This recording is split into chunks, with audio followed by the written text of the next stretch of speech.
Ladies and gentlemen, Greg Michalowski from ForexLive.com. This is a quick look on take a look at the Aussie versus US dollar as we head into the Asian Pacific session.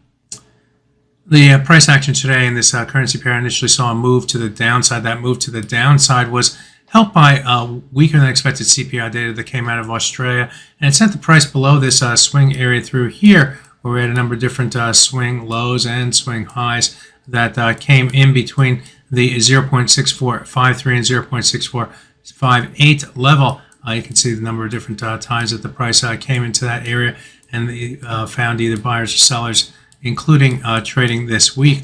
When in trading on Tuesday, the price came up to that level and then broke above that level here. And in trading here today, we broke below that level, as I mentioned in the after the CPI data, but could not sustain momentum and then reestablish support right against this level before moving to the upside. So the sellers had their shot here and they missed.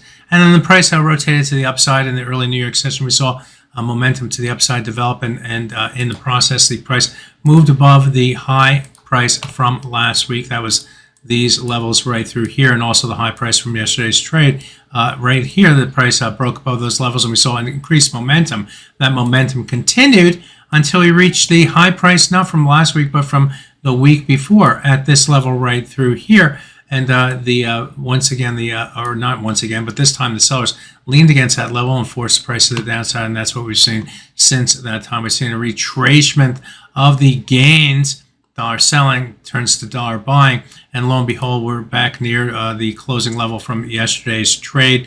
We're at near the 0.6478 level, and it's kissing your sister, where the sellers had their shot on the downside, breaking below this swing level through here, and the buyers had their shot up here to get above the highs from 2 weeks ago, and perhaps move toward the 38.2% retracement of the move down from the high going back to the July. That would have been the requirement to get this pair to show that the buyers are taking more control, but they couldn't do it. And so guess what? The sellers are more in control again. And we're back to the technicals that drove the pair at the start of yesterday. We need to get above the high price from last week. We need to get above the high price from yesterday's trade. We need to get above this old low price going back to August 7th. We need to get above the swing high from 2 weeks ago, and this high right here in trading today, and then we need to get to the 38.2. Those are the levels that need to happen on the top side. Absent that, and honestly, the bias is more to the downside right now, below the the high price from yesterday and the high price from last week.